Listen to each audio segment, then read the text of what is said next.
அடுத்ததாக திருத்துறை பூண்டியில இருந்து அர்ஷத் அப்படிங்கிற சகோதரர் கேட்கிறாங்க, இஸ்லாத்தில் பறவைகளை வளர்க்கலாமா, அதற்கு ஆதாரம் இருக்குதா அப்படிங்கறத கேட்கிறாங்க. சமுதாயத்துல செல்ல பிராணிகள் வளர்க்கக்கூடிய பண்பாடு கலாச்சாரம் இருக்கிறத பார்க்கிறோம். எல்லா மக்களிடத்திலையும் அந்த கலாச்சாரம் இருக்கிறது. மீன்களை வளர்க்கிறது, பறவைகளை வளர்க்கிறது, பூனைகளை வளர்க்கிறது, இது போன்ற பிராணிகளை என்ன செய்யறாங்க, செல்ல பிராணிகளாக வளர்க்கிறாங்க. அதே போன்று பறவைகளையும் வளர்க்கிறாங்க. கிளியை வளர்க்கிறாங்க, லவ் பேர்ட்ஸ் வளர்க்கிறாங்க, புறாக்களை வளர்க்கிறாங்க. இதற்கு மார்க்கத்தில் அனுமதி இருக்குதா அப்படின்னு கேட்கிறாங்க. மார்க்கத்தில் நேரடியாகவே ஆதாரம் இருக்கிறது. அனஸ் ரதியல்லாஹு அவர்களினுடைய சகோதரர் அபு உமைர் ரதியல்லாஹு அவர்கள், அவர் ரொம்ப சின்ன பையனா இருக்கிறார். அவர் என்ன செய்யறாருன்னா, ஒரு பறவையை வளர்த்து கொண்டு வருகிறார். ரொம்ப செல்லமா என்ன செய்யறாரு, ரொம்ப காலமா சின்ன பிள்ளையா தான் இருக்கிறாரு. ரொம்ப நாளா என்ன செய்யறாருன்னா, ஒரு பறவையை வளர்த்து கொண்டு வருகிறார். அனஸ் ரதியல்லாஹு அவங்க அறிவிக்கிறாங்க, ஒரு நாள் என்ன ஆகுது அப்படின்னா, அந்த பறவை இறந்து போயிருது. அந்த பறவை என்ன ஆயிருது, செத்து போயிருது. நபி ஸல்லல்லாஹு அலைஹி வஸல்லம் அவர்கள் இவங்களுடைய வீட்டுக்கு தொழக்கூடிய வழக்கம் உடையவர்களாக இருக்கிறாங்க. அப்ப நபி ஸல்லல்லாஹு அலைஹி வஸல்லம் ஒரு நாள் என்ன கேட்கிறாங்கன்னா, இவர் சோகமா இருக்கிறத பார்த்துக்கிட்டு நபி ஸல்லல்லாஹு அலைஹி வஸல்லம் அவர்கள் அந்த தோழர்கிட்ட சொல்றாங்க, அந்த சின்ன பையன் கிட்ட சொல்றாங்க, யா அபா உமைர் மா ஃபாலன் நுகைர், அபு உமைர் அவர்களே, உங்களுடைய பறவை என்ன செய்கிறது அப்படின்னு என்ன செய்யறாங்க, செல்லமா விளையாட்டா அல்லாஹ்வுடைய தூதர் அவரை கேலி செய்யற மாதிரி அந்த கேள்வியை கேட்கிறாங்க.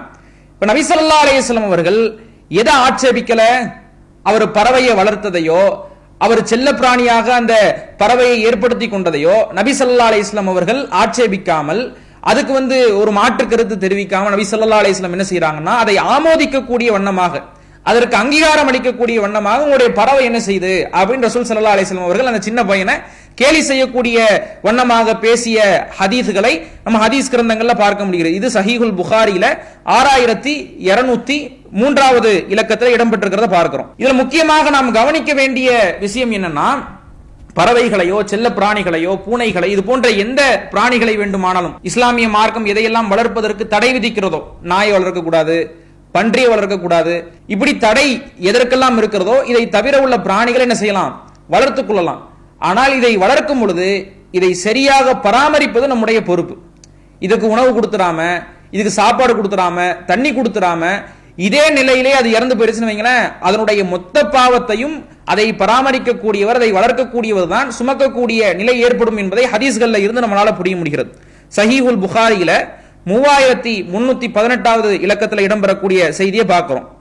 நபி ஸல்லல்லாஹு அலைஹி வஸல்லம் அவர்கள் சொல்வதாக இப்னு உமர் ரலியல்லாஹு அன்ஹு அறிவிக்கிறாங்க, தஹலத் இம்ரஅத்துன் நார, ஒரு பெண்மணி நரகத்தில் நுழைந்தார். எதுக்கு நுழைகிறா தெரியுமா, ஃபி ஹிர்ரத்தின், ஒரு பூனையின் காரணமாக நரகத்தில் ஒரு பெண்மணி நுழைந்தாள். ரபதத்ஹா, அந்த பூனையை அவள் கட்டி போட்டாள். ஃபலம் துத்இம்ஹா, அந்த பூனைக்கு அவள் உணவளிக்கவில்லை. வலம் ததஹா, அந்த பூனையை அவள் விட்டுவிடவும் இல்லை அப்படிங்கிறாங்க நபி ஸல்லல்லாஹு அலைஹி வஸல்லம் அவர்கள். அப்போ ஒரு பெண்மணி பூனையை கட்டி போட்டு அந்த பூனைக்கு உணவளிக்காம, அந்த பூனைக்கு நீர் புகட்டாம, சரி அதை விட்டுட்டு எங்கேயாவது மேய்ஞ்சிக்கிட்டாவது வரட்டும் அப்படின்னு விட்டுறாம இருந்தா அந்த பெண்மணி நரகத்திலே தண்டிக்கப்படுகிறாள் அப்படிங்கறத நபி ஸல்லல்லாஹு அலைஹி வஸல்லம் சொல்றாங்க. அப்ப செல்ல பிராணிகளை வளர்ப்பது குற்றம் கிடையாது, அதை சரியாக முறையாக பராமரிக்கக்கூடிய பொறுப்பு அந்த பராமரிப்பாளர்களுக்கு இருக்கிறது என்பதையும் உணர்த்தக்கூடிய வண்ணமாக இந்த ஹதீஸ்கள் இடம்பெறுகிறது.